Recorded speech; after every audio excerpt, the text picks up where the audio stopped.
G'day Pickleball family. First thing to know, as shared on the dinkpickleball.com Racket X panel, Pickleball's leading organisations share insights on what's next. As shared on the dinkpickleball.com. Back in March, leaders from Pickleball's top organisations gathered at the Racket X conference in Miami to discuss the future of the game. The Dink Pickleball's own Thomas Shields led a panel that included Ann Worcester, Strategic Advisor, Major League Pickleball, or MLP, Bryce Morgan, President, PPA Tour, Tom Webb, Chief Marketing Officer, or CMO, APP, and Mike Neely, Chief Executive Officer, or CEO, USA Pickleball. Welcome to the Wild West. After a brief introduction, each panel member expressed what brought them into pickleball. A common theme among them was that pickleball is like the Wild West, and the rapid growth appealed to them the most. Amateur participation fuels pickleball's growth. Pickleball is here to stay because so many people are playing, said Tom Webb, CMO for the APP. He continued that the average age of a player is around about 35, which dispels the myth that it's an older person's game. These data points drive everything the APP Tour does and explains why it focuses so much of its business on appealing to the amateur player. Challenges to build the next great pro sport.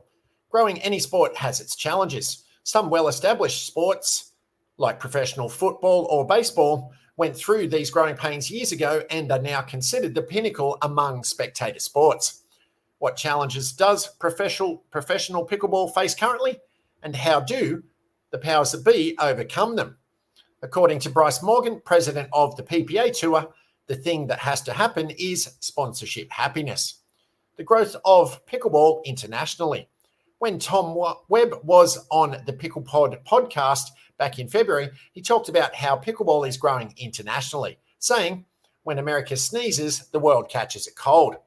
At Racket X, he discussed how he believes the rest of the world is maybe 2 to 3 years behind the USA in terms of participation numbers. However, he expects them to catch up thanks to programs they've developed, including international events and youth-focused programs. Is there room for 2 tours? Early in the conversation, Ann Worcester, strategic advisor for MLP, mentioned that one of tennis's biggest struggles has been the divisiveness caused by having too many governing bodies. How does pickleball avoid this divide or continue to grow even with 2 tours going in separate directions?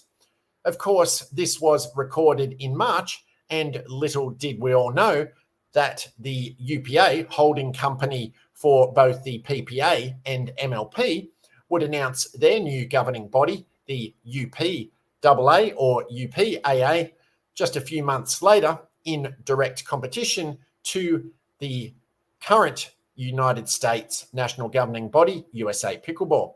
An interesting quote came from Mike Neely, CEO of USA Pickleball. It would be great if we all got along and there was one unified professional sport, if you will. At the heart of it, I want to make sure we're staying neutral, delivering the growth for the sport and the support for the sport for all. The rest of the conversation got a little tense as the APP spoke of the importance of non-exclusivity for pro players, while the PPA representative reiterated the importance of delivering a repeatable experience to continue growing sponsorships and TV ratings. Thanks ever so much for making it this far into the update. Please be sure to hit subscribe and like, comment, and rate on the platform you're watching or listening to it on, so this and future episodes can be found by and shared with other fellow pickleballers. Second thing to know, as shared on nextshark.com, Next Shark takes ownership stake in Bay Area Breakers pickleball team. Next Shark, the leading platform dedicated to Asian and Asian American communities, announced its latest strategic investment in the world of professional sports. Next Shark has acquired an equity stake in the Bay Area Breakers, a team in Major League Pickleball's, or MLP, challenger level. This partnership marks a significant milestone in Next Shark's commitment to supporting and amplifying Asian American communities and initiatives. The Bay Area Breakers, formed in 2022 by Mimi and David Mercado and Richie Tuazon, has rapidly become a powerhouse in pickleball. Originally known as the Jackrabbits, the team rebranded in 2023, adding notable investors such as Jeffrey Nguyen, Whaley and Kathleen Louie, Jeff and Stacey Nishi, and NBA star Jeremy Lin. This diverse ownership group, primarily consisting of Asian Americans, aims to foster the growth of pickleball within Asian and Asian American markets. Jeremy Lin, renowned for his groundbreaking NBA career, has been an integral part of the Breakers ownership group, bringing experience and visibility to the team. His involvement, along with other high-profile investors, underscores the trend of celebrities investing in pickleball. The league has seen a surge in star power, with figures like LeBron James, Tom Brady, Kevin Durant, Naomi Osaka, and Patrick Mahomes investing in various teams, elevating the sport's profile and appeal. I'm excited to work with the Bay Area Breakers, not just to bring championships, but to create a franchise and culture built on teamwork, hard work, integrity, and love of the game, Lin said. Can't wait to see what the future holds. We are thrilled to join the Bay Area Breakers ownership group, said Benny Luo, CEO of Next Shark and a Bay Area native. This investment aligns perfectly with our mission to empower and support the Asian American community. The Breakers' commitment to excellence and their strategic vision resonate with our values at Next Shark. We look forward to contributing to their continued success and the broader growth of pickleball. The Bay Area Breakers represent the spirit of community and excellence, said Jeffrey Nguyen, co-owner of the Bay Area Breakers. Our goal is to build a team that not only excels on the court, but also inspires and unites the community. With Next Shark's support, we're excited to elevate the sport of pickleball and make a lasting impact. The Bay Area Breakers are currently ranked number 1 in the Challenger level, with aspirations to secure a promotion to the Premier League next season. The team's impressive performance highlights their potential and sets the stage for an exciting future. Major League Pickleball, or MLP, has quickly emerged as a leading force in the sport. The league, which started with 8 teams in its inaugural 2021 season, expanded to 12 teams in 2022 and currently features 22 franchises.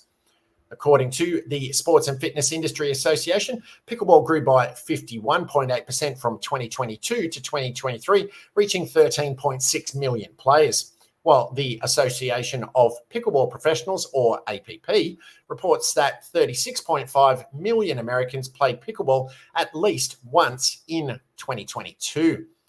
This Saturday, May 25, marks the grand opening of the Breakers' new home venue, the Hub Sports Club in Alameda. The venue, officially named the Hub home area of the Bay Area Breakers, offers an enhanced fitness experience with top-notch facilities, classes, and programs. The sports club features 8 indoor state-of-the-art permanent pickleball courts and a fully stocked pickleball pro shop with 7 additional outdoor courts. An exhibition match at the Hub will feature the Breakers taking on the SoCal Hard Eights this Saturday at 11 a.m. with live streaming coverage on the MLP and Breakers channels. Third thing to know, as shared on ppatour.com, updates to the 2024 schedule. The updates are as following. The Denver Open will not take place in 2024. Seattle Cup will be relocated to a new location on the West Coast, with new dates being August 27 through September 1, and the Daytona Beach option is working through options as these dates clash with MLP Miami. Updates will be provided as soon as possible. Paddles up.